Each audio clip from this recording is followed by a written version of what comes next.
the radical, fundamental principles of freedom, rational self-interest, and individual rights.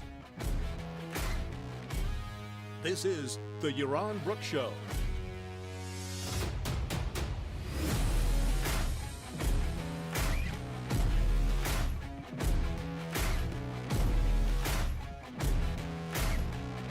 All right, everybody, welcome to Yaron Brook Show on this, what is it? Thursday night. I hope everybody is having a great week. And let's see, why is this not broadcasting to the podcast, to the audio only? Maybe it is. All right, we'll leave it at that. All right, everybody, welcome. Thursday night, hopefully great week, and looking forward to a great weekend before you. We've got a packed show today. A lot of content, a lot of stuff going on in the world that I want to talk about. We'll talk a little bit. There's a study that put some numbers on the exodus from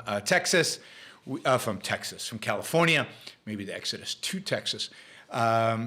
And we've got, want to talk a little bit about vaccine profits again. We'll talk about that again. A lot of people chiming in on vaccine profits and the motivation and ivermectin and all kind of fun stuff like that. Then the Fed has announced that it actually is serious about fighting inflation. So we'll talk a little bit about how serious the Fed is about fighting inflation and what that means. And finally, if we have time, the most important story, we'll talk about nature and God, the combination of environmentalism and religion, and where that idea is coming from, and why it's important. So we will cover that. So a quick kind of overview of newsy items, and some more philosophical stuff at the end. If you have a Twitter account, go on Twitter, tweet that the show is live. Get some of your followers to come here and join us live. Let me remind everybody that that you can ask questions on the Super Chat. Super Chat is open, and we have a goal. We have a goal every show. The goal is $600. I don't see Ali or Christine or anybody else who keeps track of these things on. But maybe somebody else will show, maybe they'll show up, or maybe somebody else will keep track, or maybe I'll have to keep track. But the goal is Super Chat, $600. We can get there fairly easily if everybody asks $20 questions like Theme Master just did. And that way we can make the $600 fairly quickly, although, it usually helps if somebody chimes in with a couple of $100 on top of that. All right, just a few other announcements, and then we'll get on to the show. One, if you're interested in sponsoring a show, let me know. It's $1,000. You determine the topic. Thank you, Jonathan. Appreciate the support. Jonathan, who is here, right in this office, right next to me, standing right there on Tuesday. Well, he's back at his house already. He did one of these jet setter, quick, very fast trips to Puerto Rico. But I had the pleasure and honor to host him at the house for a little bit, just a short visit. Anyway, sponsorships, $1,000. You get to choose the topic. Also looking for sponsors for Yaron Rules for Life. So if you value those shows, if you think those shows are valuable, and you have the resources, of course, then you can jump in and sponsor them. We could do $1,000 a month for the next 12 months. That's $12,000. Will get you 12 Rules for Life over the period of 2022.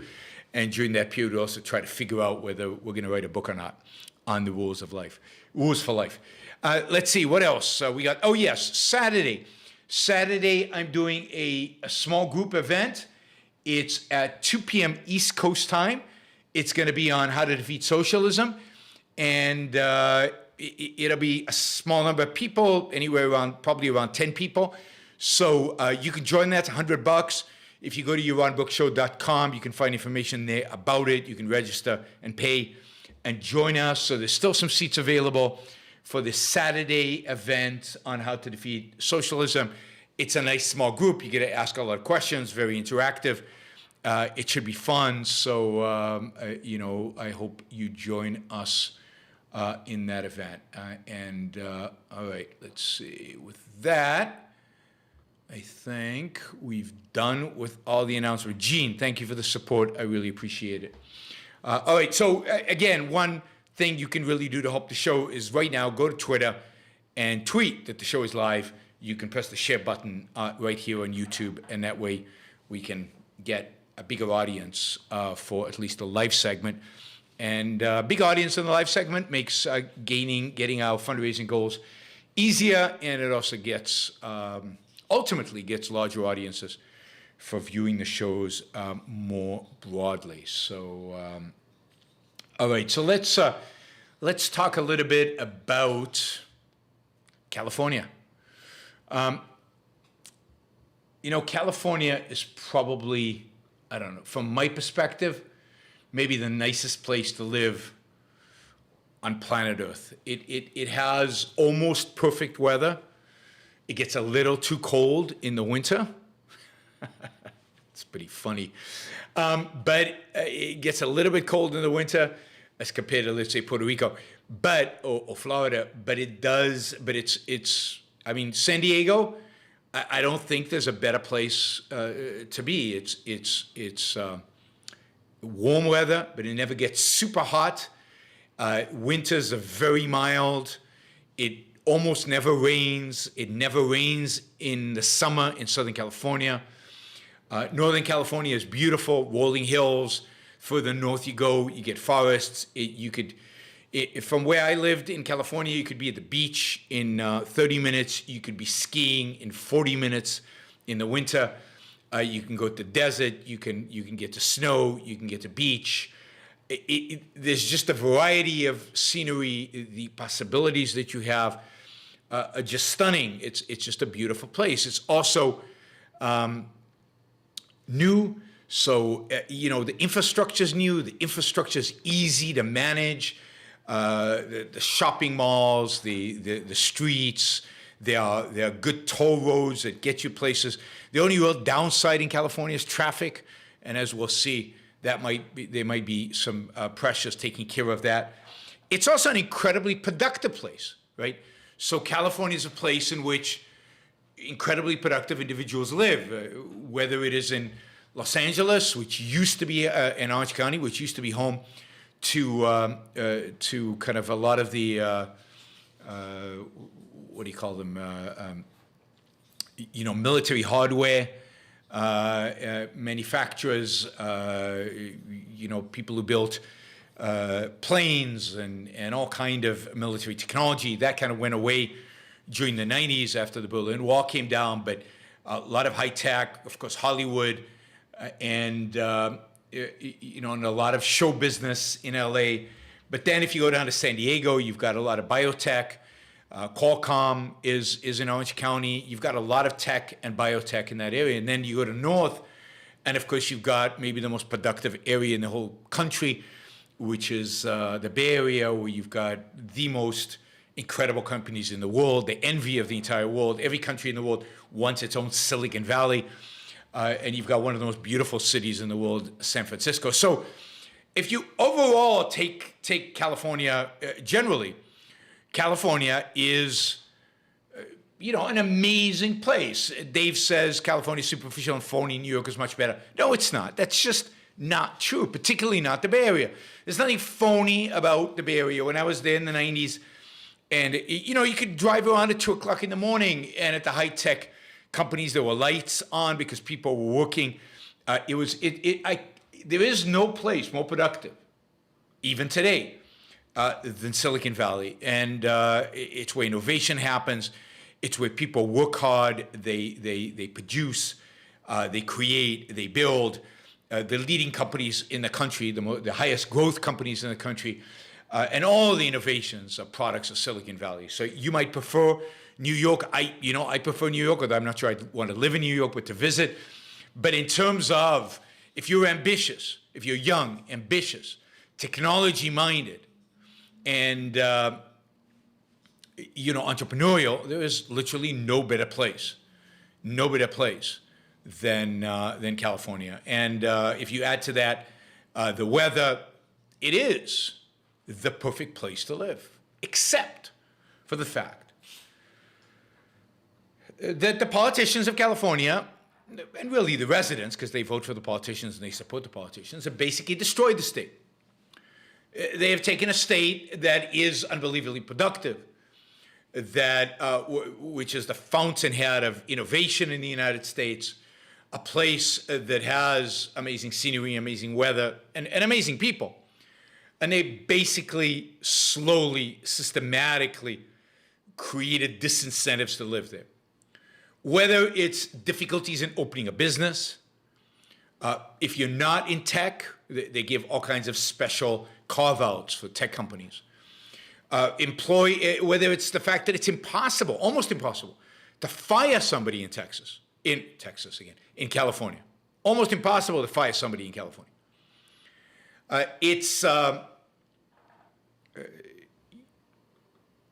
Whether it's the fact that there are, I'll give you an example. It's very, very difficult to get permission to do, very, very difficult to get permission to do outdoor dining in California. During the pandemic, the regulators loosened the regulations, and there's this amazing amount of outdoor dining in California during the pandemic. And of course, what better place to have outdoor dining than California, where it not only is it warm, but it's also not humid, it's dry. So in that sense, it's perfect weather, much better than, let's say, Austin, Texas. Austin is colder in the winter, rainier in the summer, and way, way more humid than California. Weather-wise, California has it by a long shot over a place like Austin. So outdoor dining suddenly became popular. But now that the pandemic is, quote, over, I wish, regulations are coming back. And basically regulators are going out and they're shutting down all the outdoor dining that was created during the pandemic. Same thing happening, by the way, in New York City. New York City, which was very accommodating to restaurants during the pandemic, now they're trying to shut down all these amazing, outdoor seating that restaurants have. That in New York, you can only do it, when the weather's nice, which is not that often. In California, you can do it year-round. So regulations over the top, and then, of course, taxes over the top. And the more you make, the more you pay. And, of course, during COVID, some of the most stringent restrictions, masks, there's now mask mandates all over California, although I don't think they'll be enforced in Orange County. There's mask mandates all over California. Some of the most stringent requirements, statist requirements, were in California. So what has happened over the last probably 30 years is that slowly and systematically, the state is becoming less and less habitable. The price of electricity is through the roof. It's only going to get worse as California shuts down its one last nuclear reactor and mandates a shift to so-called what do you call them? Sustainable energy, or as Alex Epstein likes to call them, unreliable energy sources. So you're going to have unreliable. We got rolling blackouts in California because of fires, which are a result of, at least to some extent, of not clearing the forest floor because of environmentalists. You've just got this layering of regulations, controls, taxes, more regulations, more controls, taxes, more environmentalist BS nonsense. And it just grows and grows and grows and grows. And over the last few years, people have had enough. Now, at the same time, and maybe the thing that makes California most unlivable for most people is the fact that at the same time as people have wanted to move in because of all the pluses I mentioned, all the good things about California, all the upside that is involved in California, at the same time as that's happened, no houses are being built. Not in my backyard. It dominates places like San Francisco and the Bay Area and all over the place. Green is king in California. So traffic is horrific because they don't build enough highways, they don't build double deckers, they don't build tunnels, and they don't build enough homes. So real estate prices have been going through the roof. So California is just basically unaffordable to people. So now combine all that. And what you're seeing is for the last several years, really the last decade or so, California net has been losing people. Now it's interesting to ask the question, who primarily is leaving California? Because the high end of the real estate market keeps going up. And that means there's constant demand among relatively wealthy people, middle class, upper middle class people, for more and more. So what is going on? Well, what's happening is that it's the lower middle class, it's the working class, it's the poor that are leaving California because they can't afford to live there. To be able to afford a house, if you're lower middle class in California, you have to live 2 hours away from your work. You have to commute for 2 hours in and out. And even then, your house is going to cost a lot of money.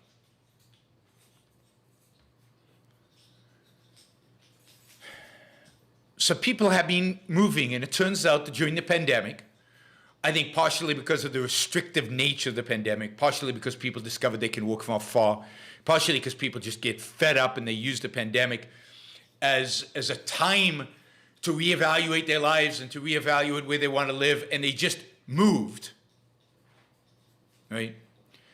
So since the beginning of the pandemic, California has lost population, mostly because fewer people moved into California, while at the same time, more people were leaving California. So net, California lost more people during the pandemic than they were losing before the pandemic. But primarily, the main driver was fewer people moving in. So for years and years and years, in spite of the fact people were leaving California, more people were moving in. Now, fewer people are moving in. All regions of California, every single county, saw steep declines in out-of-state entrants since the pandemic began, ranging from 25% to 45% fewer people coming in during the pandemic than before. Now, part of that is pandemic, part of that is taxes.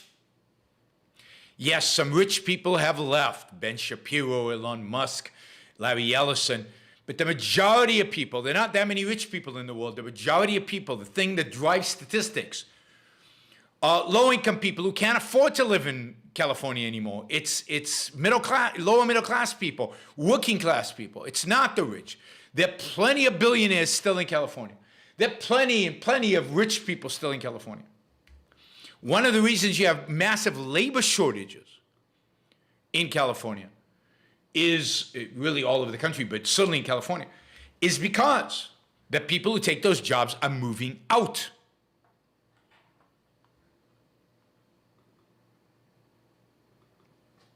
Yeah, it's not true that productive people are moving out and illiterate peasants are moving in. None of that is actually true. It's all BS, right? Productive people are moving in. Ambitious people who wanted jobs in Silicon Valley, who want to start companies, who want to go to Hollywood, they're moving in. The people who are moving out are also productive people, but they tend to be productive people at the lower end. And you can make statements, but the stats are just not on your side, guys. The fact is that it's the upper end that is moving in. It's people getting high salaries that are moving in. It's Apple employees moving in. It's new startup employees moving in, and they can afford the $1 million, $2 million, $3 million, $4 million, $5 million homes in California and drive up the prices upwards. So no, I mean, you guys, the idea that there are lots of uneducated, illiterate peasants in California is, I think the technical term is bullshit. The area where we've seen the most damage, if you will, the biggest decline in number of people moving in and the biggest increase in number of people moving out is the Bay Area. The Bay Area, Santa Clara, San Mateo, and San Francisco counties. These are the counties of Silicon Valley. These are the counties of the tech industry. And you're seeing these people can't afford to live there anymore. Prices are unbelievably high. Lower middle class people are moving out in droves. They're moving way out of the San Francisco area. But also a lot of tech people. It's true that Austin is becoming a tech hub. Other places, Arizona is becoming a tech hub. And people are looking for cheaper, better alternatives in terms of quality of life, and they are moving out of these areas. Also, we'll talk about homelessness in a minute. These are also areas, particularly San Francisco, plagued by homelessness.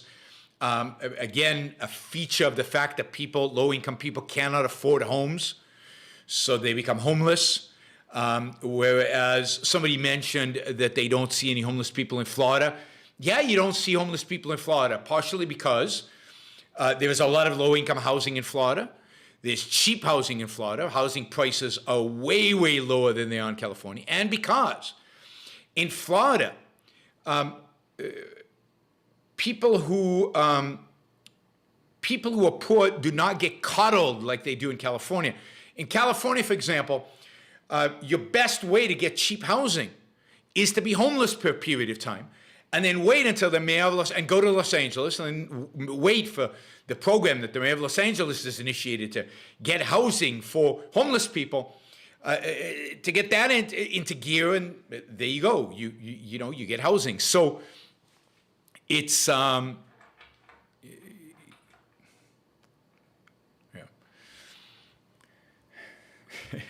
As somebody who's lived in California for many years, Northern California and Southern California, you know, I'm being accused that I don't see the masses. Oh, I see the masses.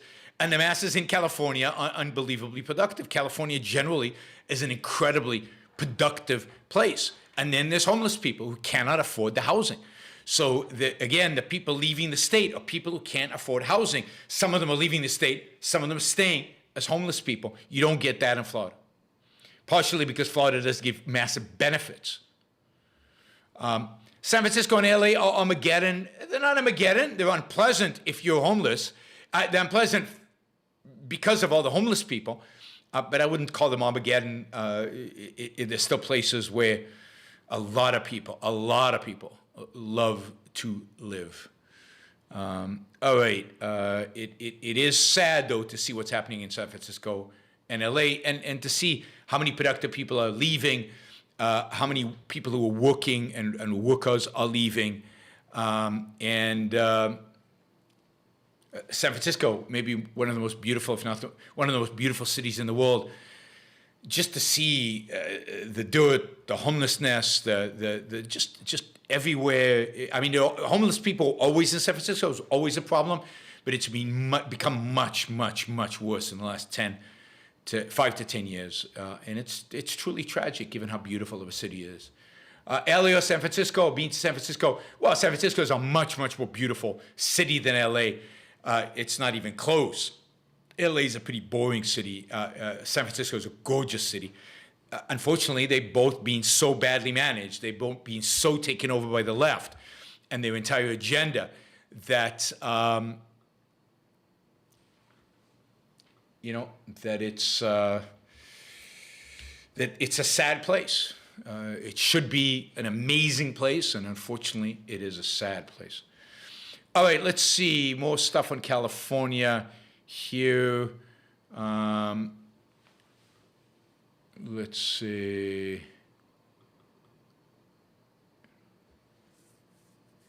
We'll get to that in a minute. Yeah, Adam says, where would we move from California? To Texas? If that abortion law is upheld, all limits on theocracy are off, all the better, all the way to a prohibition against teaching evolution to minors. Anyone at the 10-year bet? I have not seen any biotech labs moving out of Torrance. Yeah, I mean, I doubt biotech is moving to Texas. I doubt biotech is going to leave kind of Boston and California. I doubt science-heavy industries, including some of the technology science-heavy places, are leaving the Bay Area, leaving Stanford or Berkeley, or leaving or UC San Diego, or leaving Boston with Harvard and MIT there. So, you know, I agree with Adam. I agree Texas is not an ideal place at all. It's a sad state where you have to choose between a leftist California or theocratic Texas. That is truly, it's truly sad. Derek asks, didn't Ayn Rand hate California pre-Silicon Valley, though pre-Silicon Valley? I don't know if she hated California, but she was in New York. She loved New York. I mean, that was the kind of thing she loved. I don't think the Texas law is going to be upheld. I do think abortion is finished. That is, in Texas, because I think what will happen is that the Supreme Court will either weaken Roe versus Wade or eliminate it completely, and Texas will just pass a plain vanilla ban on abortion. But this law that Texas passed, I think, is going to go down in defeat. I don't think there's any way even the Supreme Court will approve it. I've already seen now California wants to pass an anti-gun law that is similar to the Texas anti-abortion law, which basically gives individuals the right to sue people if they violate the law, and instead of the state enforcing the law. And that's a way to get around the constitutional protection of the Second Amendment, just like Texas was hoping to get around the constitutional protection of Roe versus Wade. So it's going to be the whole thing. How this plays out with this court is going to be super interesting. But I think we can assume that in the next few years, Roe versus Wade is out. I don't think Texas law will stand. That whole mechanism that Texas came up with for individuals to sue participants in an abortion, I think that's out, but abortion will be banned in Texas. And yeah, I mean, it'll be very hard to recommend going to live in Texas, particularly if you're a young single woman. But that's the state of the world. There is no good out there. There's just different versions of evil. And we all kind of find, hopefully, if you're open-minded and if you think about it and if you consider the possibilities, we're all kind of trying to figure out what is optimal for us individually based on our values. For some, it makes sense to go to Austin, Texas. For others, it makes sense to go to Puerto Rico. And for others, it makes complete sense to stay in California. And I completely understand people who stay in California. All right, let's see. Anything else California related? I was just going to say Santa Clara Center, San Francisco, let's say statewide, the number of people leaving California increased significantly from 2016 to 2021. Basically, 52 of the 58 California counties saw more people leaving in 2021 than left in 2016.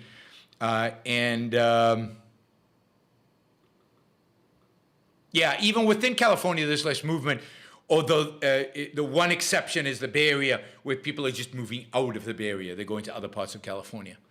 So anyway, that all put some numbers on it, an actual study. Somebody actually did the research, and you can see what it is. All right. We are at 250 out of 600. It's pretty good in the first half an hour. So keep it coming, guys. I really appreciate it. Let's see. All right. Let's talk about vaccine profits.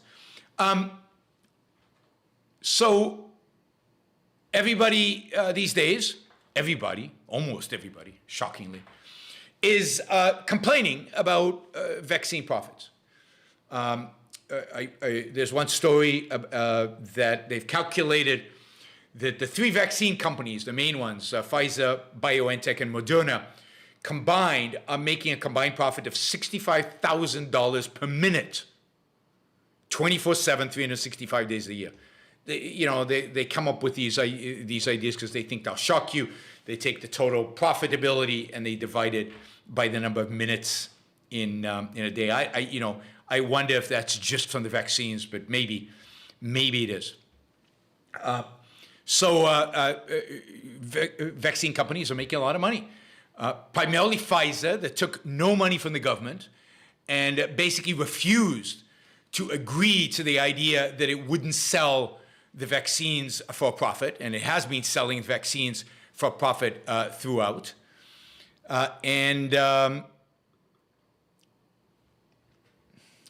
Stefan, I'll get to your question in a minute. It's on California, but it came in late. And it's been making money from day one. Of course, the other complaint is that almost none of the vaccines are going to low-income countries.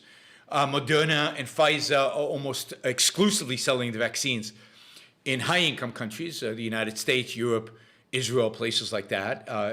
Very little of the vaccine is going to, I think it's something like, for Moderna, less than 1%. For Pfizer, it's more like 1%. Partially, that's because the US government and many of the European governments bought the vaccines in advance. They paid in advance for the vaccines. Pfizer was paid in advance for their vaccines, and if it didn't deliver the vaccines, it would have had to repay the money. I don't think it actually got the money. It just got a guarantee that they would buy X amount. Moderna got a lot of money from the government as part of Operation Warp Speed, but it did not, as far as I can tell, it did not also promise not to make money. AstraZeneca, on the other hand, promised that it would sell the vaccines early on for no profit, although it now has also changed, and its new pricing establishes a profit for them as well. And, I read a report from Oxfam, and Oxfam is, these companies are, monopolies. They are, they're making these exorbitant profits at all of our expense. And this is a travesty, and they should be sending all this profit, should be in deploying vaccines for free all over the world. Who the hell are they, these basically evil pharmaceutical companies? And, I'd expect that from Oxfam. Using altruism to guilt the companies to try to elicit guilt from us so that we blame the companies for how awful their behavior is. But as I've said in the past, and I will repeat now, good for the vaccine companies. Now, people have come back and said, but they're making the money off of the government. Yeah, they're making money off the government. Who are they going to make it off of? Right? In a free market, insurance companies would be buying vaccines and probably buying them in advance and providing an incentive for vaccine companies to produce vaccines. Well, we don't live in a free market. We don't. That's the reality, guys. And the government basically has banned the ability of anybody else to buy vaccines except for the government. Only governments can buy vaccines. So, of course, the companies are making money off of government. Who else would they make it off of? They're banned by law from making money off of anybody else because they can't sell it in a marketplace. Now, you could argue about whether they'd make less or more money in an actual marketplace. Hard to tell. I can make arguments either way. But the idea of resenting them for making money is bizarre and absurd. There is nothing here. There is nothing here. Vaccine makers. Now, it's also true. Here's the other truism. That to the extent the vaccines are being mandated, you say, well, they've got a captured market. Yes, they have a captured market, and that's wrong. Just like it's wrong for the government to buy the vaccines, just like it's wrong for the government to have had warp speed. All of this is wrong. But this is the world we live in. The complaint should be against government. for mandating the vaccines, for funding the vaccines. The complaint should be against government for not allowing the marketplace to work, not allowing me to buy a vaccine directly from the vaccine companies. The complaint should be against our socialist economic system. The complaint should be against a mixed economy. We should be advocating for laissez-faire. But given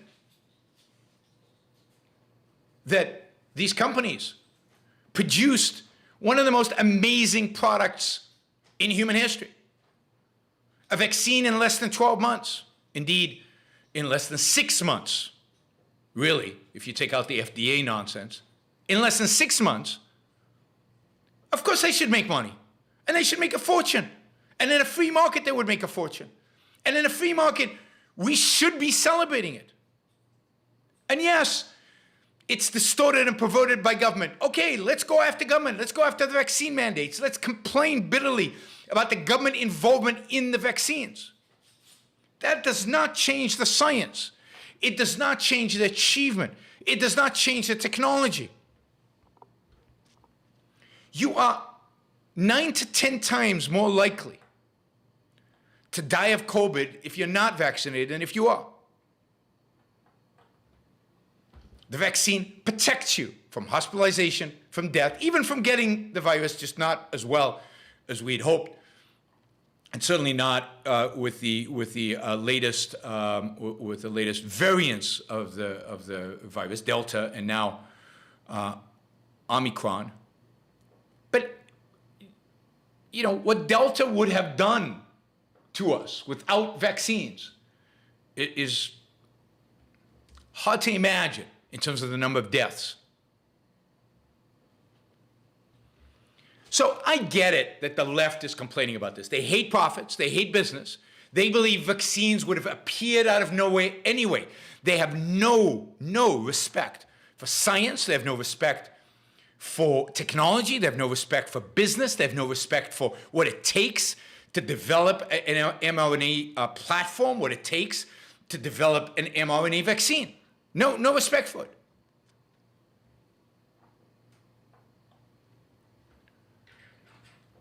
So I expect this from the left. What is shocking to me is the number of people who, in most circumstances, claim to be pro-technology, pro-progress, pro-business, who are anti-vaccines, anti-vaccine prophets, and claim that the drug companies are manipulating the whole healthcare system to prevent the healthcare system from offering other cures in order to sell their vaccines. They're suppressing cures that could have saved the lives. So drug companies are responsible for the deaths of hundreds of thousands of people because they are actively suppressing the use of other medications that would have saved us all.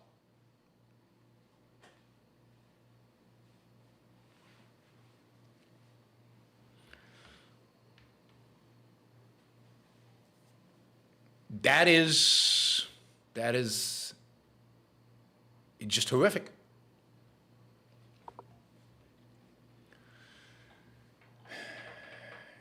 It's horrific given the science, given the stats, given the evidence of how efficacious these vaccines will be. And Thessie, I'll get to your question in a minute. It's, and it plays right into the hands of the left. It plays right into the hands of people who would like to shut down these big pharma companies, who would like to transfer all of it into the NIH. If drug companies' incentives, if the way they behave is the same as government, why have them at all? If you are willing to trash all of medicine because of government intervention in medicine, then good luck to you. So no, I mean, it's horrific, and I'm shocked at how prevalent this is. I just saw what's his doctor, I can't pronounce his name, McCuff or whatever, on Joe Rogan, advocate nonsensical stuff vis-a-vis the vaccines. And Joe Rogan now is tweeting all over the place, anti-vax stuff. And the stats, they all misapplying the statistics. They're all either lying or unbelievably ignorant. I tend to think I won't speculate on who's who.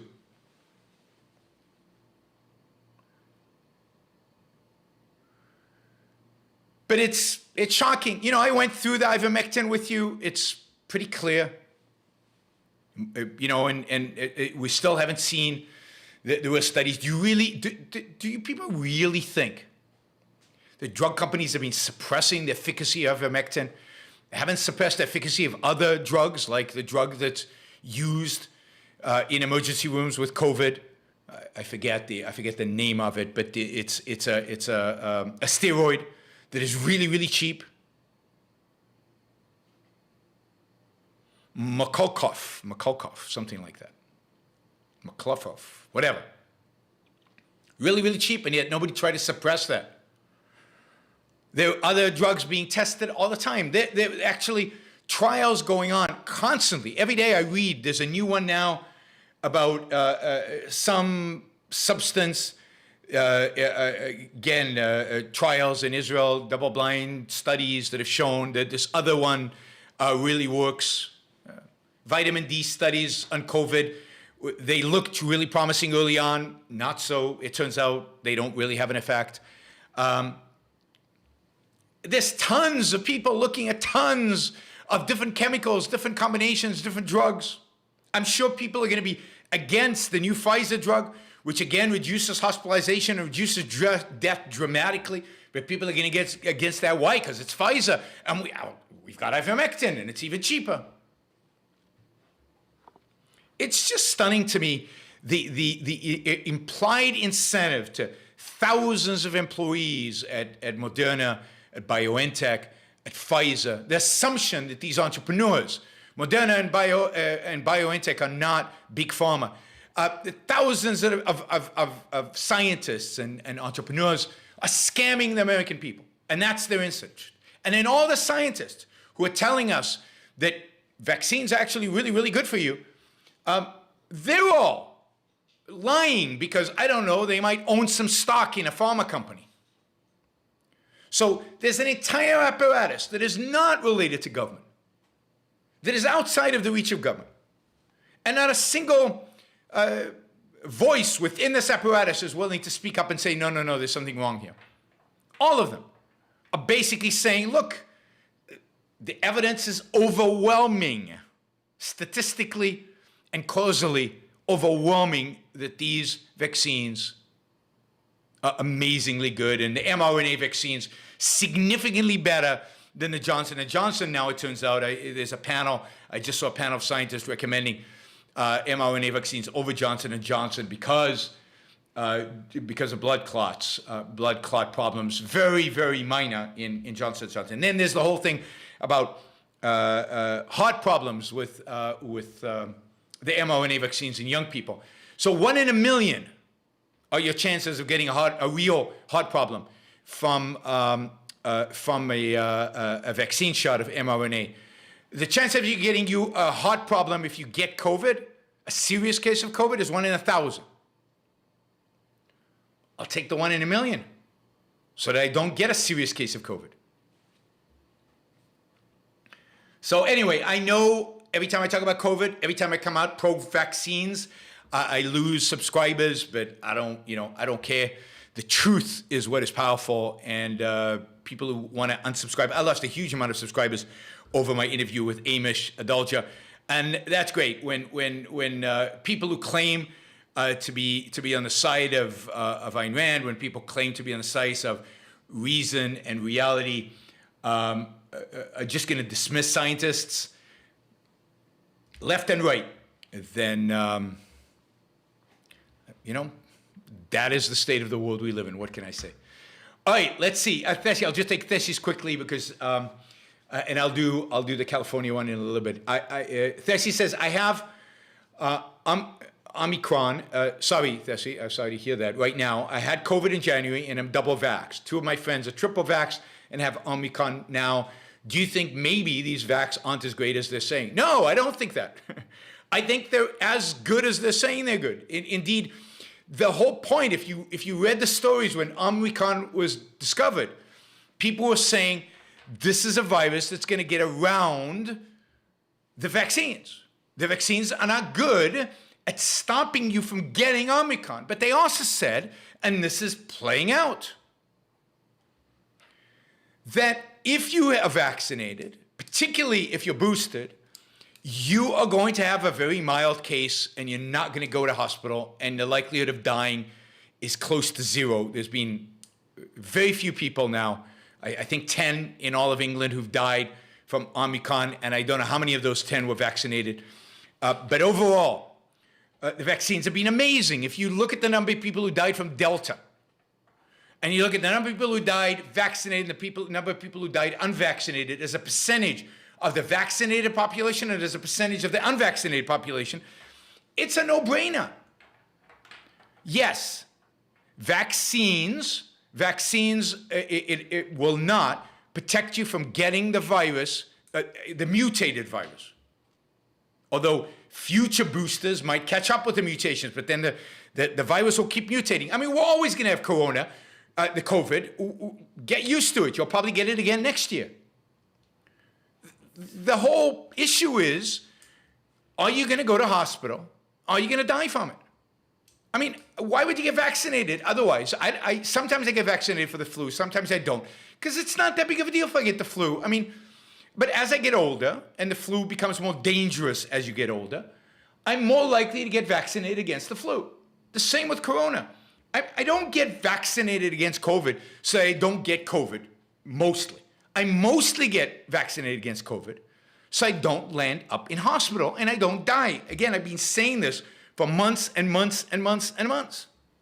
And that's why I'm very dubious about children getting vaccinated, because they don't go to hospital, they don't die from COVID, so let them just get it. What I find interesting, Thessie, is that you had COVID in January, which means that previous infection, which is even stronger than vaccines, or equally strong, or at least strong, still didn't protect you from the latest variant. And that just shows you the extent to which the latest variant is different, has more mutations, and can get around the protections that we have from previous infection or from the vaccines. But none of that is to tell us the vaccines are not efficacious, not good. Again, quite the opposite. All right. Let's see. I'm looking for vaccine-related questions. Yeah, I've got two questions here I want to take about California again in a minute. Let's see. Yeah, there's another one. Corey says, I found it amusing that when I went in to get my mandatory shots in Australia, I still received and had to fill out a consent form in order to take the shot to receive and to relieve anyone from liability. If it wasn't so disgusting, it might actually be funny. Yeah, I agree. It truly is disgusting. It's the system the government has created around this vaccine is unbelievably horrific and disgusting. And that's where all our ire should be, where all our criticism should be. That's where we should be going after this issue constantly, is about the government, vaccine mandates, vaccine passports. Luckily, Biden's vaccine mandates have been frozen by the courts, so they're not in play. But states have vaccine mandates. They have anti-vaccine mandates, so businesses can't even require vaccines if they want to. I'm working with a nonprofit here in Puerto Rico that is suing the state of Puerto Rico because of its vaccine mandate. So yes, that's what you need to focus on. Okay, those are unrelated. All right, somebody asked, please have a talk with Amy Peikoff live about mRNA vaccines. It would be interesting. Also, please have open mind about the subject. I'm sorry, there is no open mind about the subject. I don't believe in open minds. There is no open mind. The science is very clear on this topic. This is not a topic that I am interested in having a conversation with anybody because I don't have an open mind on it. And I don't know what Amy's saying about mRNA vaccines, but if she's against them, she's wrong. And that's just the reality. And I don't need to have a conversation with Amy. You want to listen to me and listen to her and figure out what you think is right, that's fine. But I'm not going to debate this issue because it's not, somebody could show me where the statistics I've been wrong on evaluating the statistics. Somebody can explain to me how this all works and how these companies not only have manipulated the United States government, but have manipulated every government in the world, even governments that are admired by the alt-right, by the new right, like Hungary, where they've got vaccine mandates in Hungary, right? The authoritarianism of the right. In Russia, everywhere in the world, vaccines are recognized as the solution, and everywhere in the world, mRNA vaccines at the top of the list. Would you rather take an mRNA vaccine or the Chinese vaccine, which is a traditional vaccine? I'd rather take the mRNA any day. So, these are just facts. It's all those people out there. There are people out there who claim that COVID is a hoax. Globally, everybody in the world is bought into the hoax. Every single country in the world, left, right. It's a hoax foisted on us by the left, but right-wing regimes all over the world have bought into this hoax. I don't buy it. I don't know what happened to people like Brett Weinstein.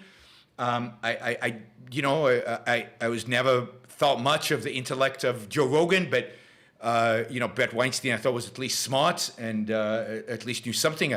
I wonder what his brother Eric Weinstein thinks of it. I haven't seen Eric be overly supportive of Brett other than as a brother. Not worth it. Not worth it. Let's see. So as I said, I'm not open-minded about this topic. All right, I want a couple of questions about the previous topic. As we said, where are we? Action Jackson, $386. So $234 short of our goal. So I'm sure we'll get a few more $50, $20 questions and we can get to that goal pretty easily, hopefully with your help. So thank you for everybody who has asked a question so far. And here's Stephen who's asking a $50 question. Vis-a-vis California is asking, Dr. Victor Davis Hanson, as a professor and farmer in Central Valley, is very interested on the changes in the quality and quantity of the Hispanic population and the old versus new clash. Yes, I think that's right. But look, I've lost a lot of respect over the years for Victor Davis Hanson. I used to be a real admirer of his work. I did an event once with him at Berkeley. It was me, Victor Davis Hanson, and Daniel Pipes. And I'm a big admirer of his work on the history of kind of his military histories. But I have not admired his politics for a long time, and have not admired his analysis of California for a long time. I think the blame for the state of immigration, of immigrants in California, is squarely on our immigration laws. It is squarely on the way that Hispanics are being treated in California, primarily so-called illegals in California. I don't think Victor Davis Hanson is completely honest about all of this. And about, look now, if you look now in the last 2 election cycles, Hispanics are tilting to the right, which I think they always would have tilted to the right if they'd be treated with respect by the right. But, Victor Davis Hanson has written a lot about the new immigrants, but he knows enough history to know that new immigrants to a country, if you go back to the 19th century, the new Jewish immigrants were thought of with disdain and disgust. and how they turned neighborhoods into horrible places. That was true of the Irish, and that was true of the Italians. So yes, new immigrants for a while lower, if you will, the quality of life in certain neighborhoods that they first enter into.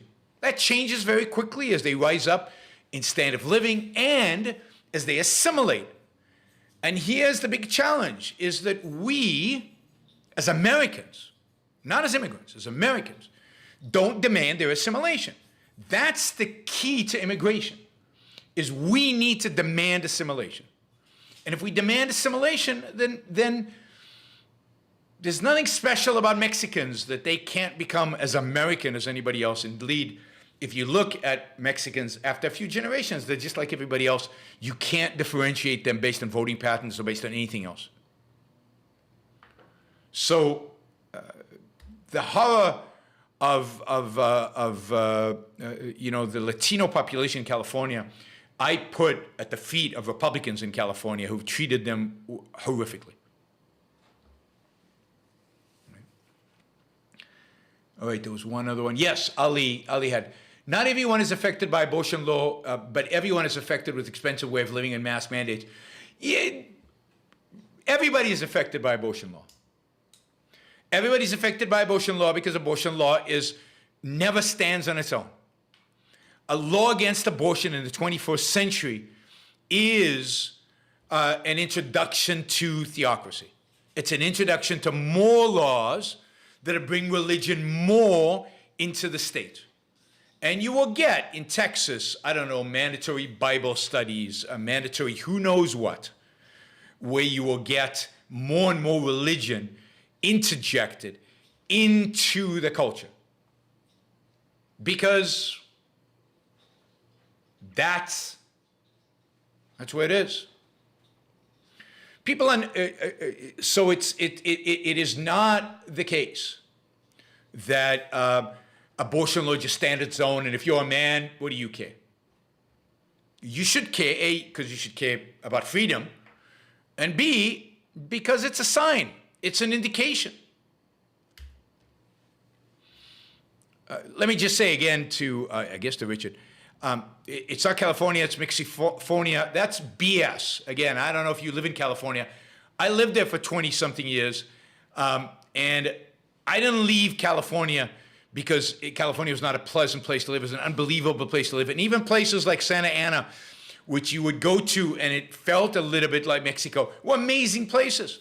They had some of the best food, not Mexican food, just the best restaurants. They had a cool little downtown. And yes, there were a lot of Mexicans there, just like when you go to certain parts of New York, suddenly 100 years ago, a lot of Italians, a lot of Jews, a lot of Poles. But the idea that California is turning into Mexico is bizarre. There's no Silicon Valley in Mexico. There's no Hollywood in Mexico. There's no Malibu. There's no, none of this exists. And the neighborhoods, Orange County, I lived in Orange County, northern part is mainly Hispanic and Asian. A lot of Vietnamese. You have no conception of what California is like. I mean, California, in Orange County where I lived, you could argue is much more Asian than Latino. And Mexicans are great. What's so bad about Mexicans? They work hard. They make a living. Mexico's bad. There's nothing wrong with Mexicans. Mexicans are great. So Asians, Mexicans, I mean, one of the beauties of California is you get this amazing mixture of people, of cultures, but generally of really hardworking people. Again, I loved living in California, and if they hadn't taxed me as high as they did, I would still be living in California. Let's see. Where are we going now? All right, fighting inflation.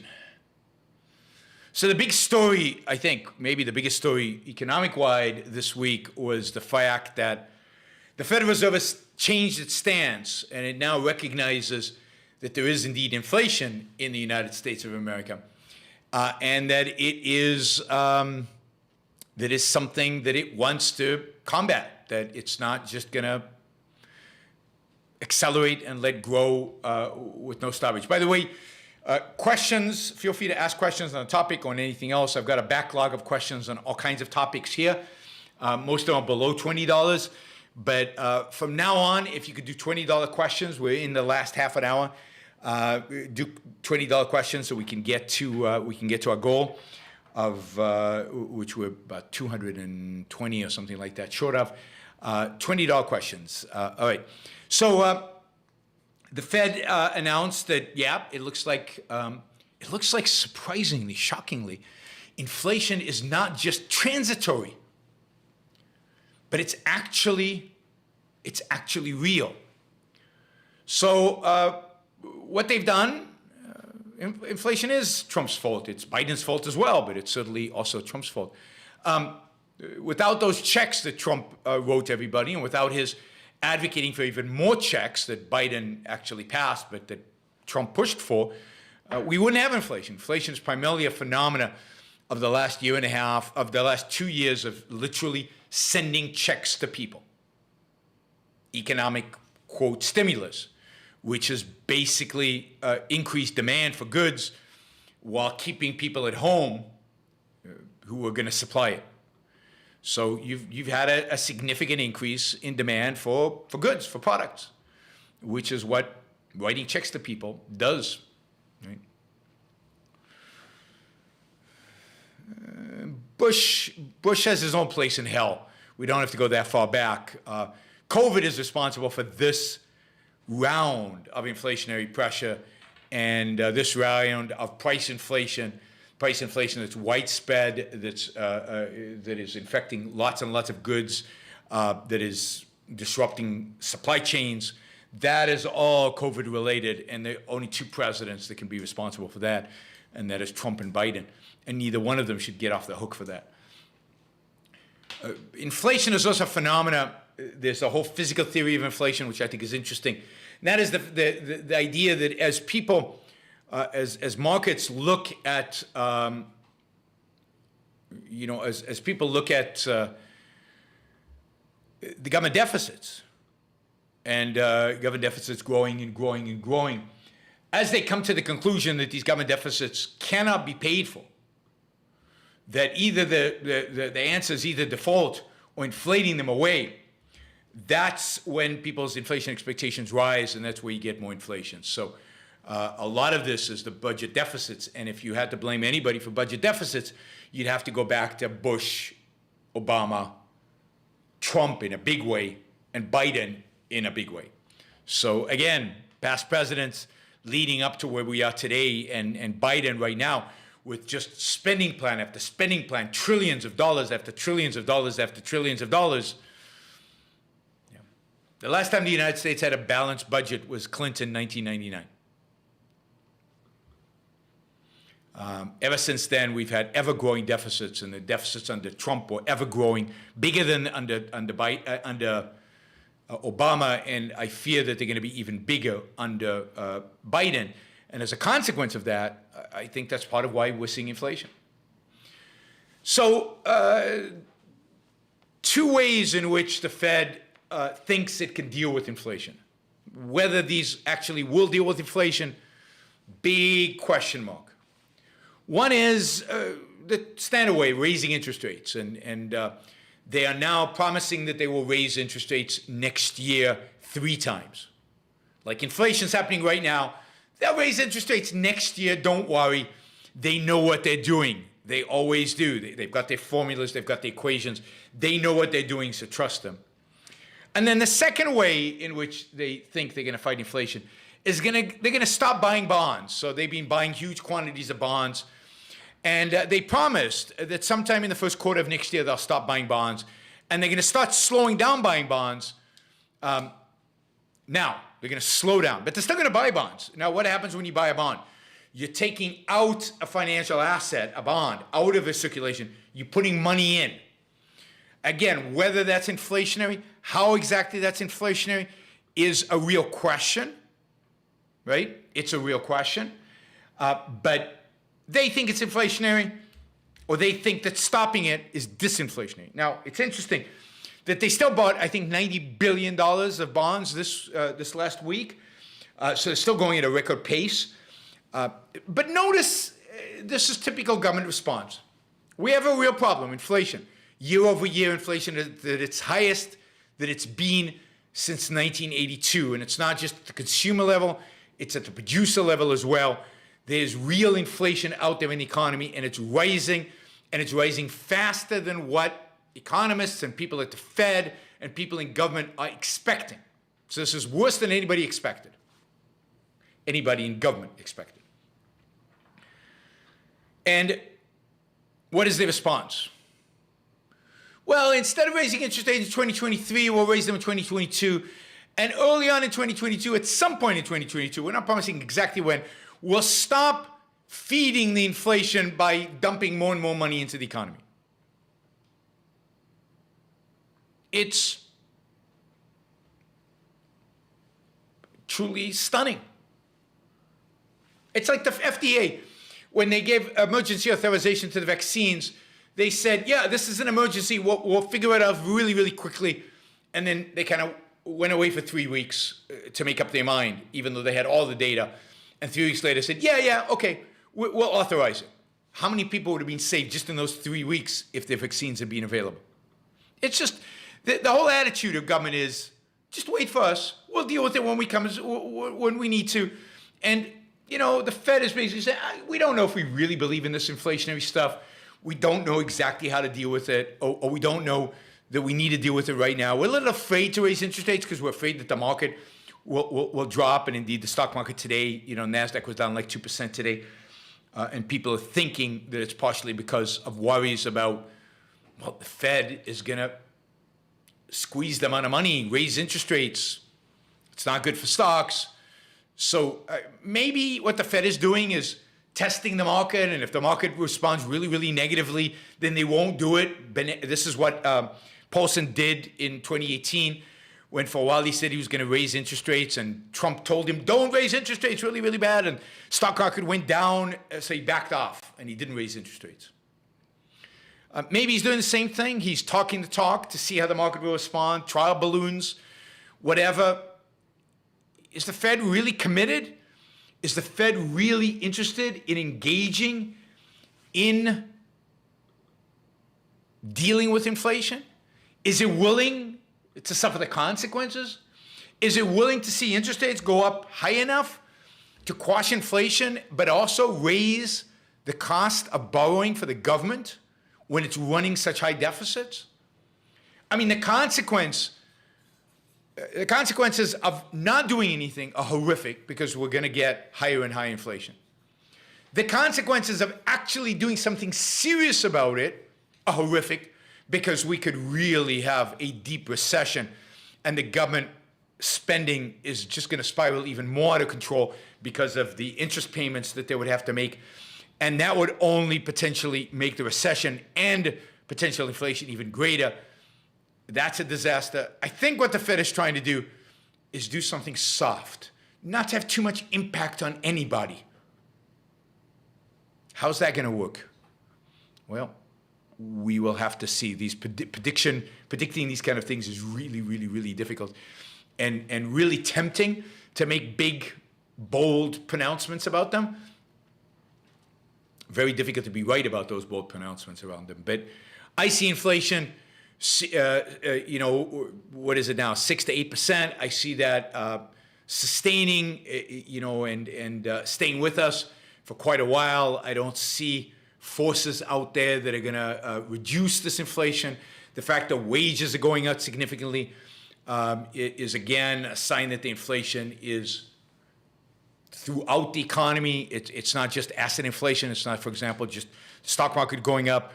And as the Fed starts raising interest rates to try to deal with price inflation, you might see markets come down significantly.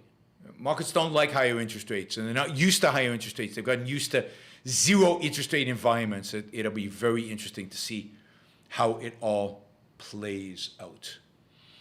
All right. Do you think we should cheer for Brandon? No, I don't think we should cheer for Brandon. I don't think we should cheer for Biden. He is an awful president. He was always going to be an awful president, and he's living up to our expectations. Shay asks, what precisely is inflation?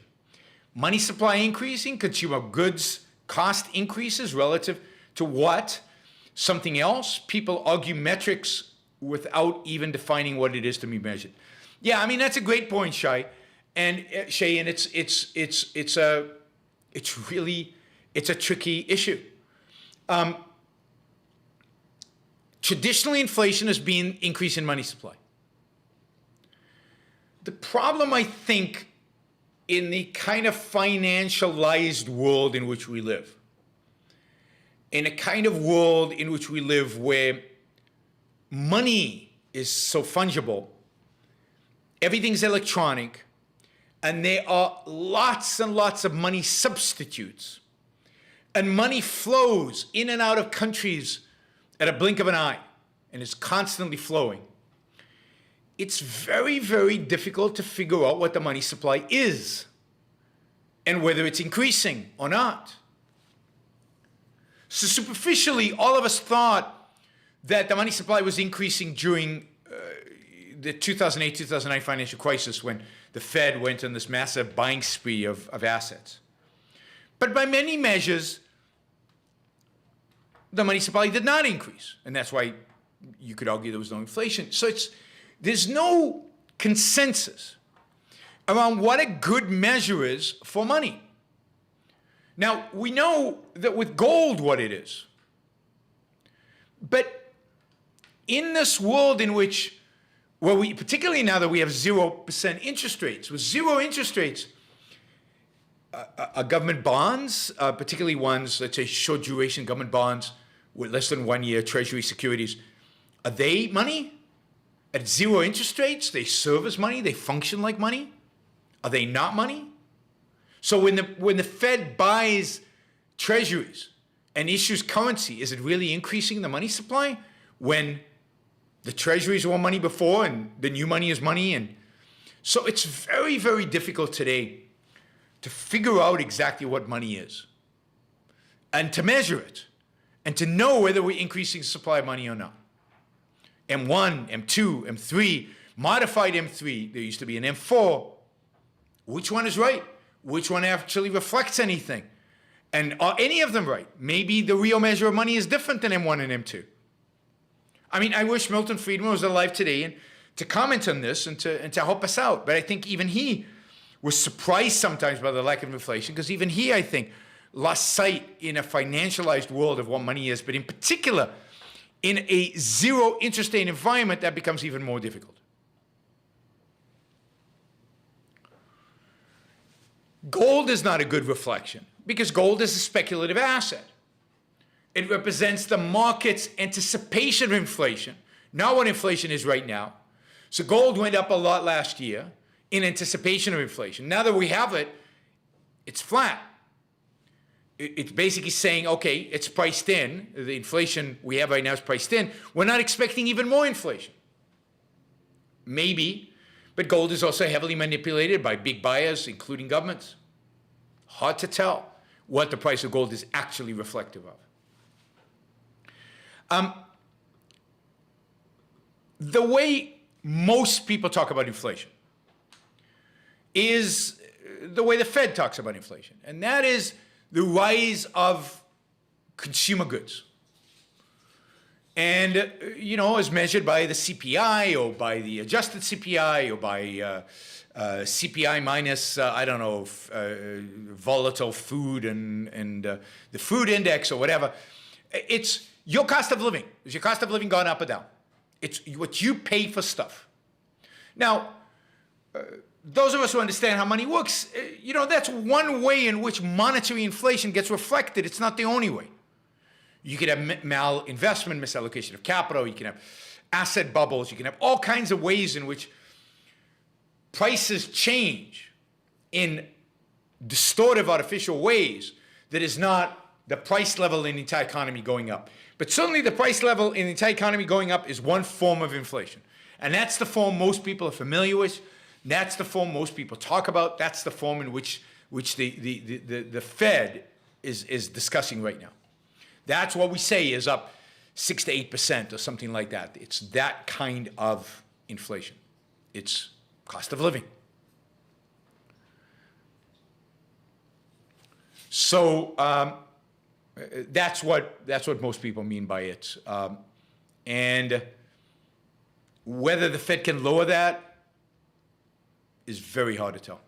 It can, but whether it has the courage, the foresight, the knowledge to actually do it, I don't know. I don't know. And again, a lot of it has to do with how do we measure money, and do we have a good sense of what kind of levers we have to decrease it, right? Is the cost of living going to go up by significant amounts, by over 2%, right? Let's say a year, long term. Right now, it looks like it's going up 6 to 8%.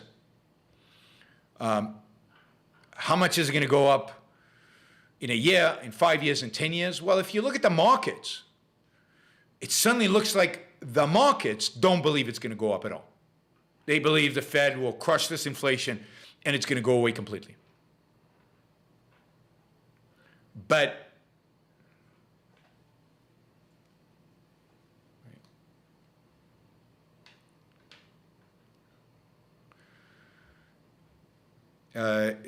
so the bond market, if you look at 10-year bonds, 30-year bonds, yields are very low, and that suggests that the markets don't believe inflation is going to be very high.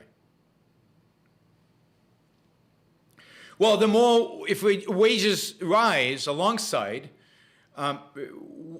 first of all, they usually don't keep up with prices. But secondly, it's long-term distortions. And a big part of inflation is its unpredictability.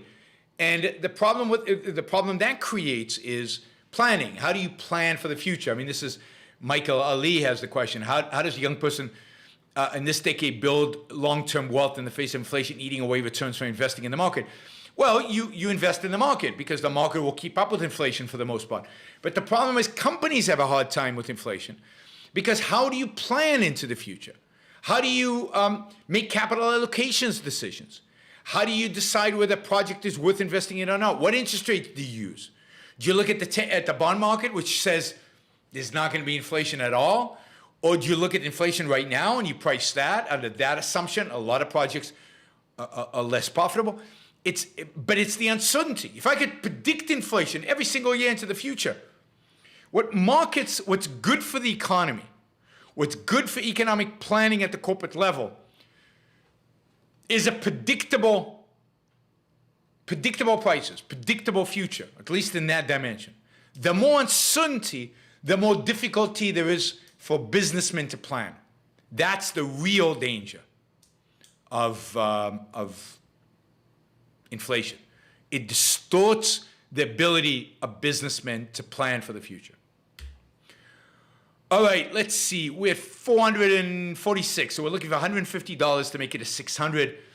Action Jackson is doing the promoting, so I'm kind of not surprised that we're not making the numbers. I know you guys miss Alejandrina and Catherine. They were much more motivating than Action and Elise. Much more motivating than Action Jackson is. Come on, Action, you gotta. Oh, Annalise is here, so maybe she can pick up the slack and improve on performance here, right? Because Action is just not living up to it. I always give him a hard time. Okay, she's taking over. I feel a lot better about our chances of getting to 600 now. There you see. Michael felt it too. Is there any truth to the argument that government loves inflation because it lowers the cost of debt they run up? Not really, not the U.S. government. See, if the U.S. government had been smart, and it's truly amazing how stupid smart people can be, then when interest rates were zero, i.e. the last, 6, 7, 8 years, they would have funded the government with 30-year bonds. they would have actually funded the government with 100-year bonds, which is something that I think the British government did in the 19th century. You could even imagine a perpetuity. And that would be perfect because you lock in a very, very, very low interest rate forever. Instead, the government funds itself with 6 months, 1-year bonds, so they're constantly raising money. If inflation kicks in, people are going to want to be compensated for that inflation. Interest rates go up, and the cost of borrowing for the government goes up and up and up and up, which means their interest expenses keep going up. It means the deficits go up. It means it's this perpetual machine. They need to borrow more. They constantly borrow more. The more they borrow, the more people are going to fear inflation. The more interest rates are going to go up. The more expensive it is going to be for them to borrow. The more interest expenses they're going to have. And it's terrible for governments. Now, there's a sense in which inflation is good for people who borrow money, particularly if they borrowed it at long-term fixed rates. So the people who most benefit from inflation are homeowners with 30-year fixed mortgages. It's why I have always insisted on getting a maximum mortgage for 30 years, fixed. Because if you do that,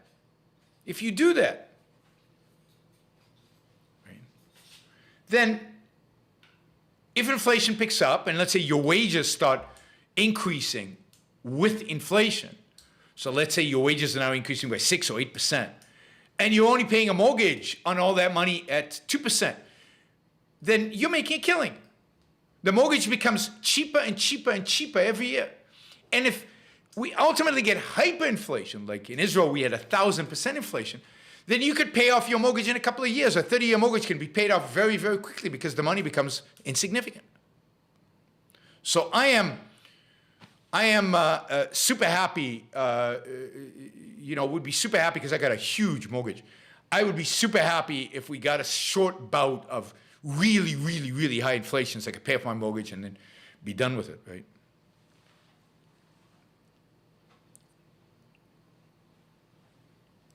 So governments love inflation if they are borrowed at fixed rates. We all love inflation if we borrow at fixed rates. All right, now I'm in a quandary.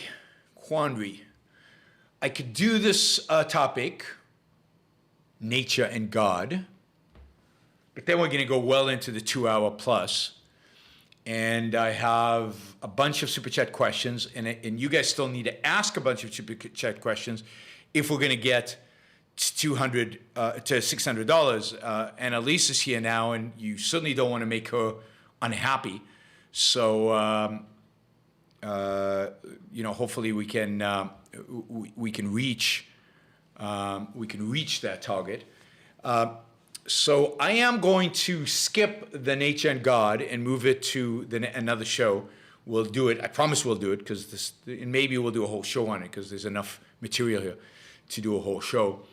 And it is about me attacking your favorite subject for some of you, me attacking the right, which you will see more of in 2022, not less of. And one of the things I'm going to do more of in 2022, just I warn you now so you can dislike the show now or you can unsubscribe already, is I'm going to be attacking Trump a lot more in 2022 than I did in 2021. It seemed like irrelevant to attack Trump in 2021. But as we gear up for 2024 and the possibility that he runs again, I am going to do everything in my power to make sure that he is not the nominee, or I can't make sure, but to do whatever I can not to allow Trump to be the nominee of the Republican Party in 2024. That is a major goal of mine. So, and luckily he gives us a lot of good stuff. You are the lefties who finance me. If you don't like what you hear on the show, you don't have to finance it. But I want a Republican to win in 2024. I do not want it to be Donald Trump. And given that he is the lead candidate, he is going to come under fire on this show at least, and You guys can decide what you want to do. God and nature. God and nature is the new right, the very, very dangerous new right that we'll be talking about next time. But we'll talk about it next time. All right, let's go over your Super Chat questions. Let me just note, we're at $466. So, 7 more $20 questions, and we're there. $350 questions, and we're there. So $20 questions or above, or if somebody just wants to give the money, that's fine as well. But let's make it to $600 again.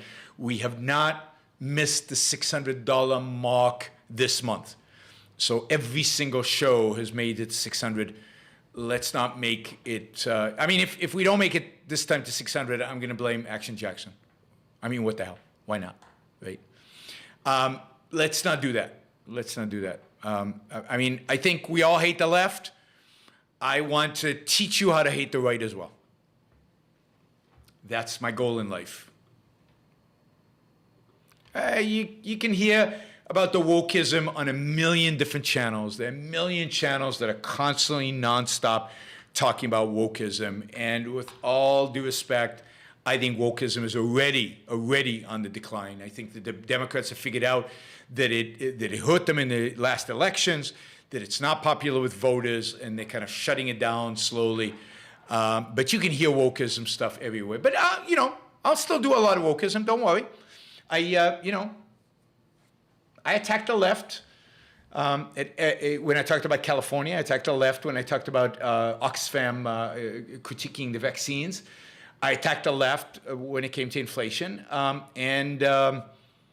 You will hear a lot more of that as we go forward, but you will always hear a lot. You will also hear a lot of attacking the right. I'm game for a 3-hour show, but a 3-hour show, we would have to raise, well over $1,000 to justify a 3-hour show.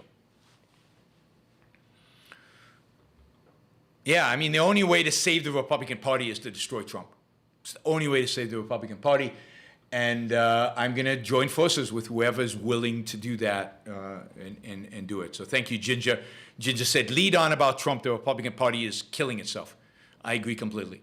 Florida Nick, I want a 3-hour show.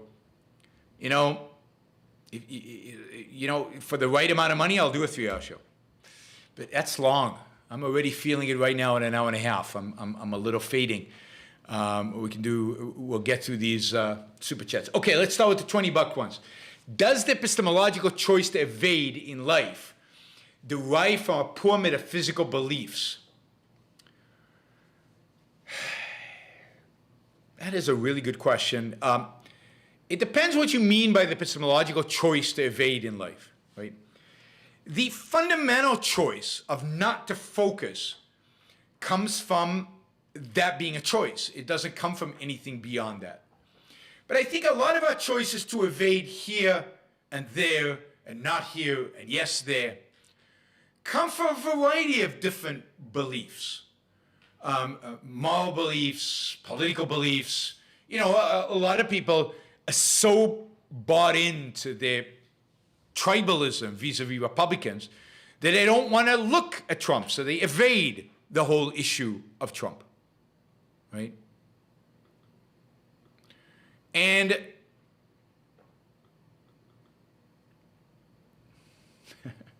so you could have a lot of belief systems. Now, it usually boils down to a bad epistemology, and that often boils down to a bad metaphysics or bad metaphysical value judgments. But the fundamental choice to think or not to think, to focus or not to focus,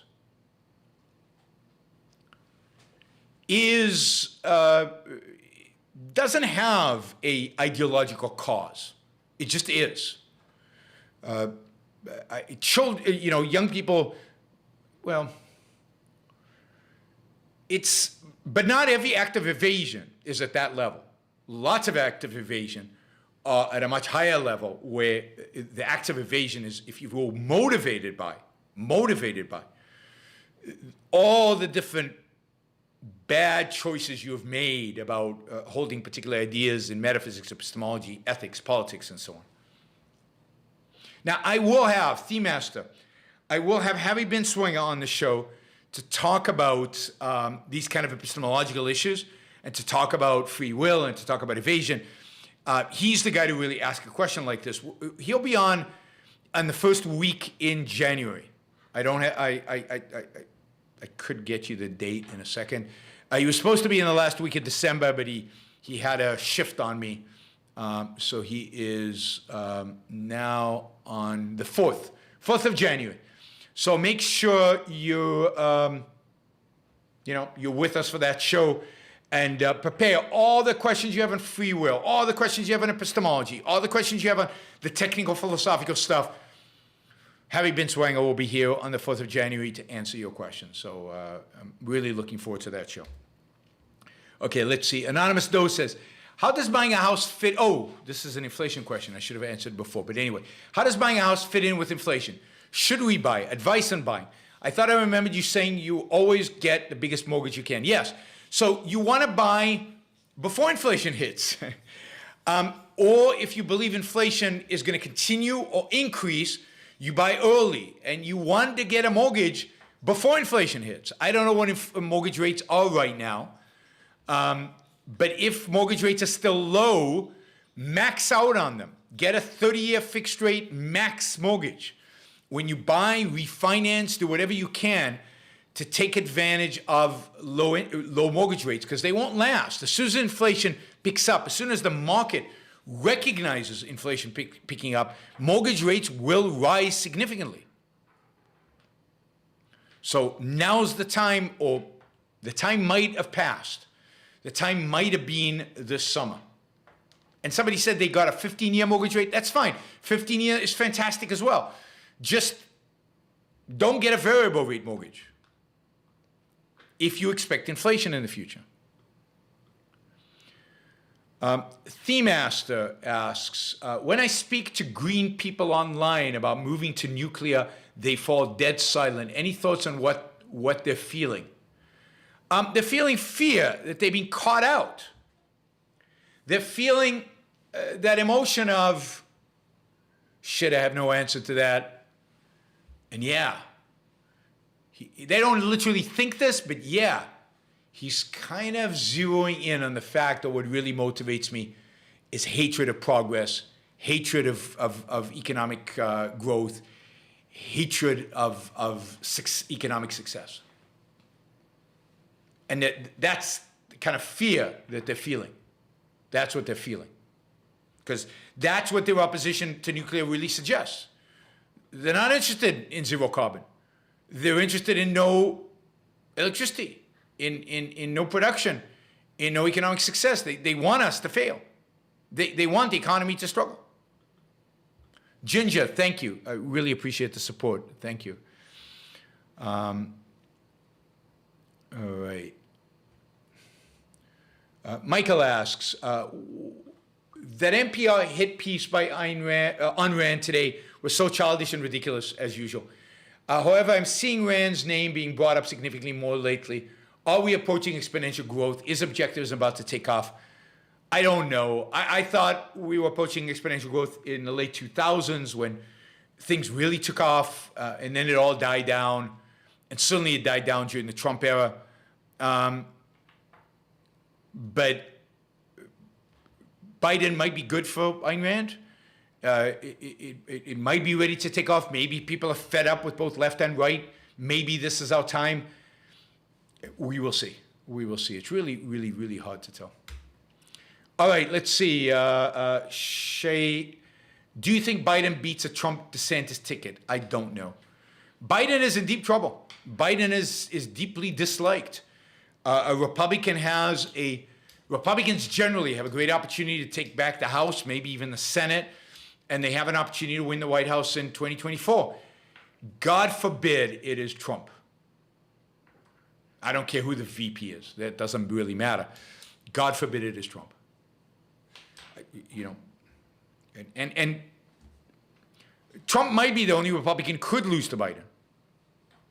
I don't know that he would, but he might be the only one who could, because he's so alienating to people who have to vote Republican for Republican to win, and that is suburbia, middle class suburbia. And if the middle class doesn't vote for a Republican can't win. So, and that's why Trump lost in 2020. It's because he lost the vote of people who realized how nuts he was. And he's even so much more nutty post-election that a lot of people just will never vote for him. And whether he can win in spite of that, I doubt it. But I will take pretty much anybody. Now, I'm not saying anybody because I don't know. Josh Hawley would not be good, but pretty much anybody I would take over Trump. All right. Brian says, you're fighting the good fight. Here's to your anti-Trump campaign in 2022. Thank you, Brian. Him being the nominee again would be a nightmare and signal the absolute death of the right. I agree with you completely. I was hoping that his loss in 2020 would mean discrediting of his ideas, discrediting of his personhood, but it didn't work. There's a lot of work to do to discredit Trump. I'm glad somebody says Douglas Murray spoke out against Trump for the first time. Good. I mean, what we need is more and more and more conservatives and better people on the right speaking up against Trump. Because a lot of the people who might not like Trump or might like Trump, the real fear is that the real bad people in the right, who are the national conservatives and the religionists and the, as we'll see, the illiberal right, what they call themselves the illiberal right, that they will be the ultimate victors. And those are the two things I'm going to be fighting this year: Trump and the illiberal right. Right? Yom Chazoni is part of that, but even more so, people like Deneen out of Notre Dame and Vermeulen out of Harvard. Vermeulen is the guy who I want to comment on that nature and God, and we'll do that in a future show, probably the next show. We'll see. Corey asked, thoughts on the war on Christmas? Is it even a big deal? Should we just let the holiday secularize naturally along with the culture? I myself think it's a fun little harmless tradition and don't really care where it goes. Yeah, I mean, I like Christmas. I hate that it's associated with Christianity. I hate that it's associated with Jesus, but I like Christmas. I like the holiday. I like what it represents. I like the tree. I like the gift giving. I like all of that. I'm terrible with gifts, actually. But I like the whole atmosphere, the lights, all of that. I just hate, I'm not a fan of Jesus Christ, right?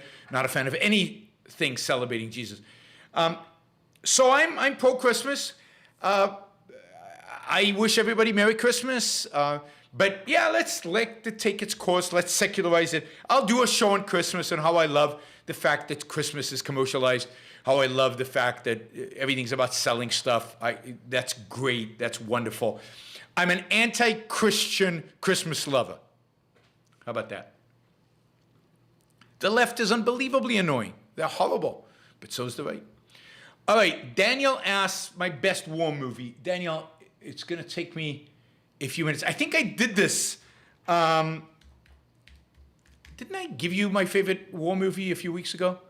I thought I actually discussed that, but let's see if we can find it. I need to find my database. I don't have these things off the top of my head. So, you know, if you prepare me in advance, then I'm usually pretty good at this. But, Jesus, the search function here, I think the technical term is sucks.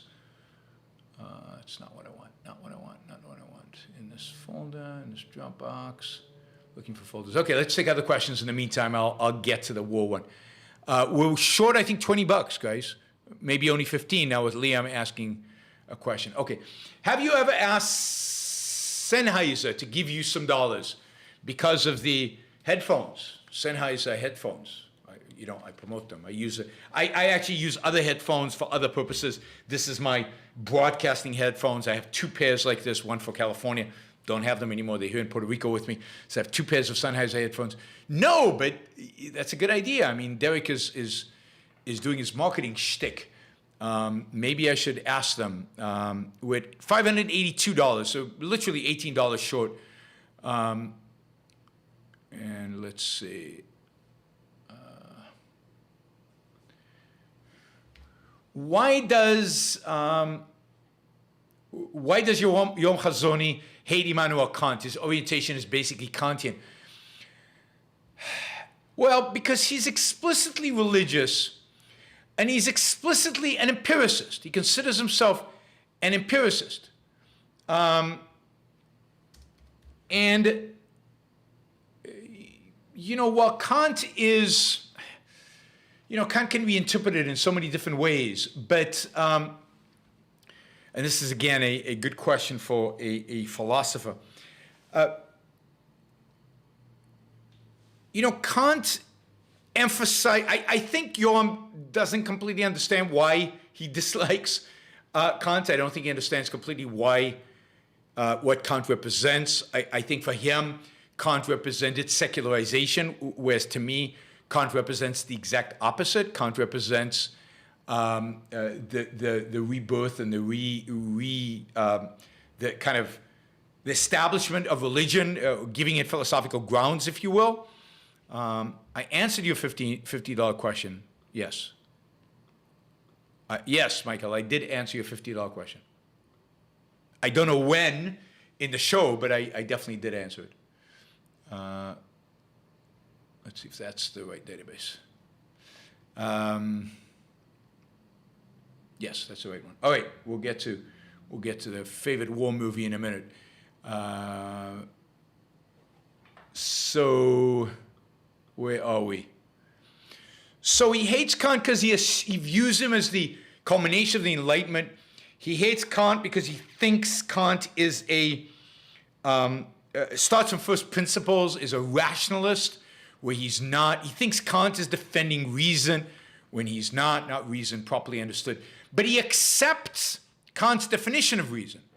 And then he thinks Kant's defending that, and he's anti that whole conception of reason. And anti-Kant because he's anti that form of reason.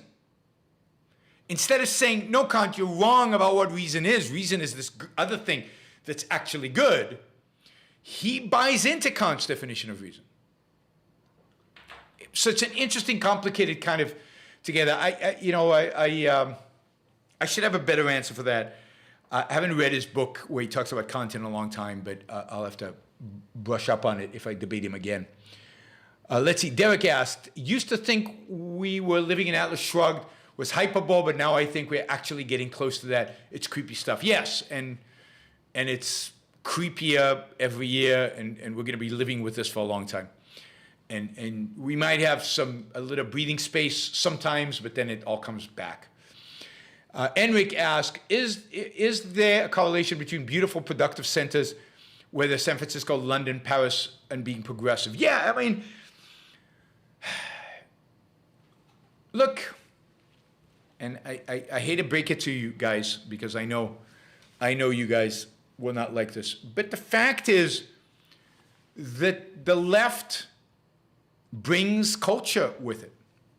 Some of it is horrible culture, but generally brings culture. So cities that A, have a lot of people, B, have a lot of educated people, C, are very productive, D, have a lot of theater and music and art and galleries and stuff like that, are leftists, are progressive.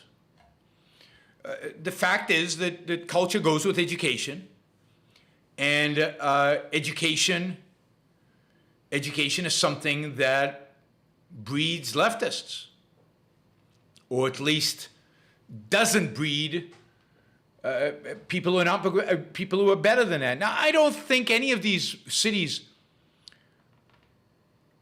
if you actually looked at the productive people living there, if you actually went policy by policy, are that progressive. Unfortunately, the productive people don't get involved in politics. They leave the politics up to the moochers, and the moochers are the progressives. They're the ones who are interested in politics. They're the ones who get involved. And as a consequence, you get kind of a situation where the productive people are actually unhappy, but not unhappy enough to get involved with the policies that the moochers are putting in place. So it perpetuates itself in spite of the fact that the majority of the people living there don't like it. And, you know, New York is a good example of the fact that, you know, they didn't like what happened in the last 2 years, and therefore they voted for a Democrat, but a Democrat who's not a progressive.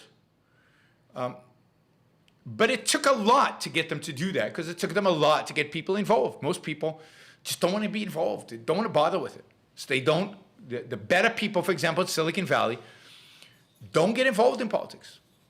And here, better, I mean not that they're capitalist. I mean that they're, you know, better than the progressives, better than the kooky. They're not interested in the kooky stuff. They're willing to pay high taxes if it helps the poor. They're willing to pay high taxes, provides education, free education, stuff like that. But they're not interested in critical race theory. They're not interested in the loony stuff, right? Taking down statues of Jefferson, things like that. But they're just not going to be involved because they're too busy working, too busy producing. Michael says, is signing a prenup in bad taste completely rational, and you'd be a fool not to do it? I'd say it's completely rational. And if you have a lot of money and if there's a disproportion when you get married of how much assets you're bringing into the relationship, then yes, you should absolutely have a prenup. I didn't have that problem because my wife and I were equally poor when we got married. We both had exactly nothing when we got married. Liam, will you take out Social Security right when you turn 62? I don't see the benefit in waiting, given that if you die before you take it out, you can't leave it to anybody. I think you take out more if you wait longer. So I think the amount you get at 62 is lower than if you wait and start taking it out at 65 or 70. That is my understanding. You know, I'm also going to be working, so I'm going to be paying into the Social Security system.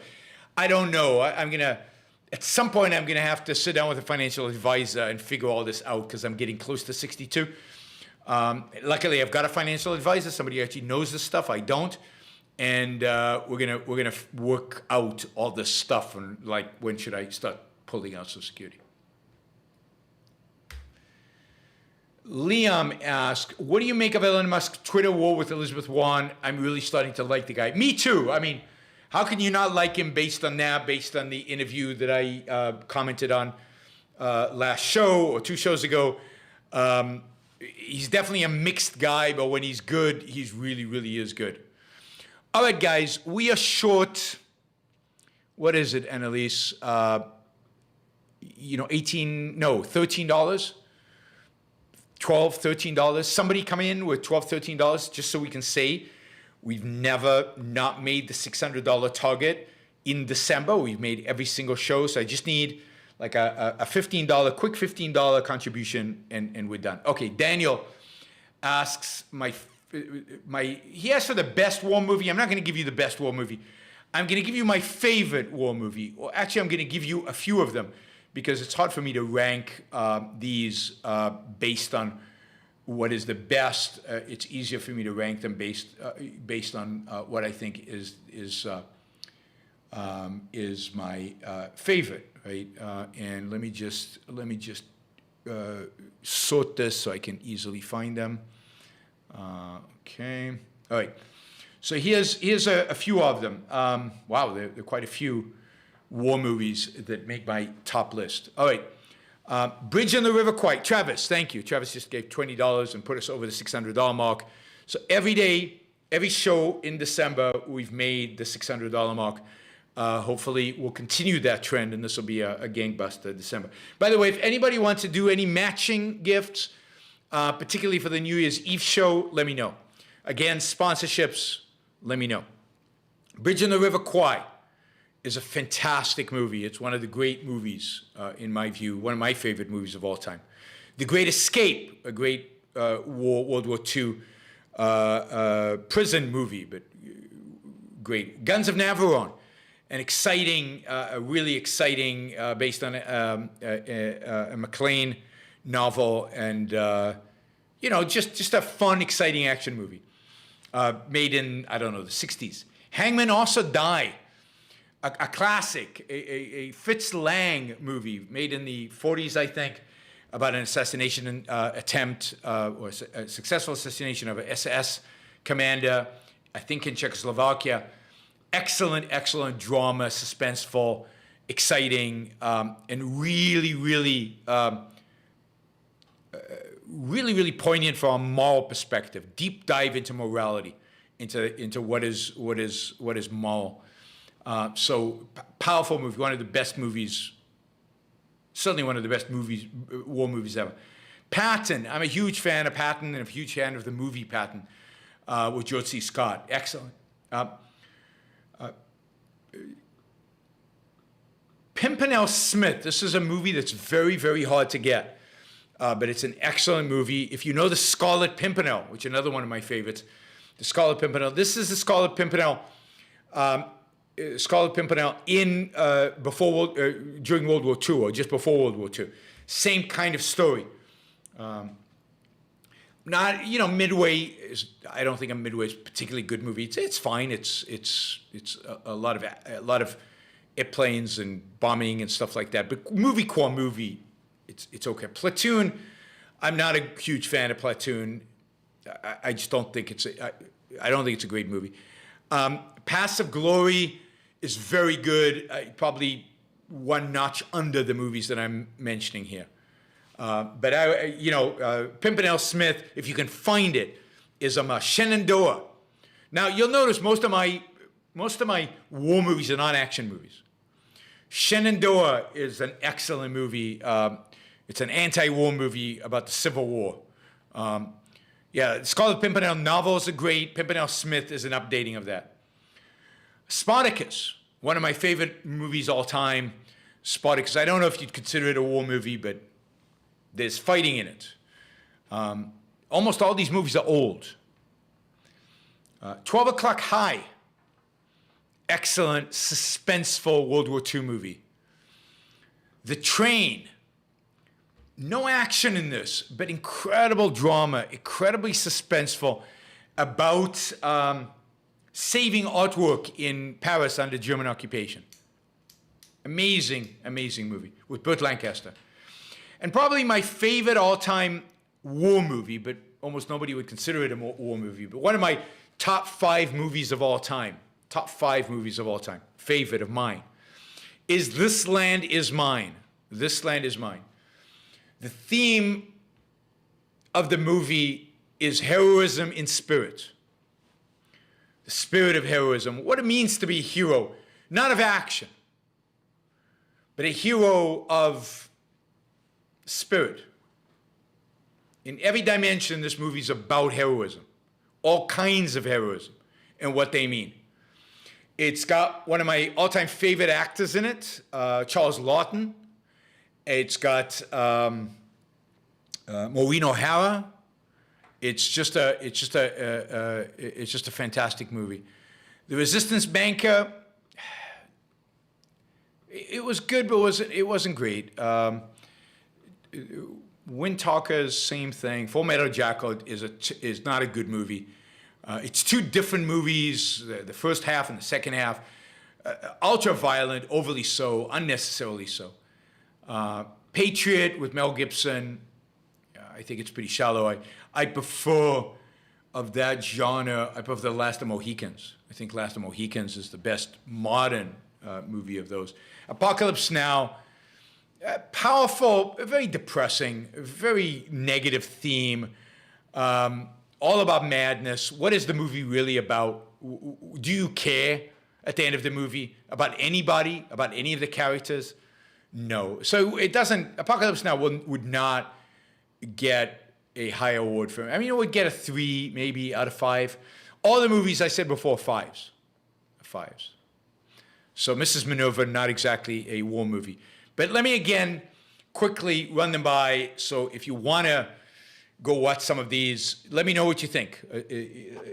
Is this, I have such a unique, I think, taste in movies, and they tend towards old movies, tend towards black and white movies, that I don't know if you guys value this. 12 O'Clock High, The Train, This Land Is Mine, one of my top 5 movies of all time, Spartacus, Shenandoah, Pimpernel Smith, Patton, Hangmen Also Die, Guns of Neverone, The Great Escape, Bridge in the River Kwai. All right, I'll just end by saying I watched the Star Trek episode, so I'm ready for that review. And I'm going to watch the other movies during the holidays, so I'll be up to speed on all of them. And in the next, hopefully in 2.5 weeks, I'll be caught up on all the movies you've asked me to watch. I also watched League of Their Own for fun, so I can throw in that review for free for Shazbot, given that he's been so supportive. I'll throw in that one as well. All right, guys, thank you. Let me just remind you to like, thumbs up before you leave. I don't see many thumbs up. And I can't tell the dislikes. I can only tell after the show I get the dislike number. I don't get the dislike. I'm sure I got a lot of dislikes because of what I said about vaccines. What else? What else was I going to say? Yeah, really, really, really important. I really, really, really value those of you who are monthly supporters. Thank you. I know many of you who are monthly supporters don't give on the Super Chat. Makes complete sense. You're already supporting the show. I really need more monthly supporters. And those of you who listen to the show regularly, who don't support the show, please consider becoming a monthly supporter on YaronBrookShow.com/support. This is December. This is a good time to kind of show your support of the things you value. Become a supporter of the Yaron Brook Show on Patreon, Subscribestar, Locals, or YaronBrookShow.com/support. And we need to significantly raise the amount of money we bring in on the monthly support side. Super Chat is going great, but we need to bring in more money on the monthly support side.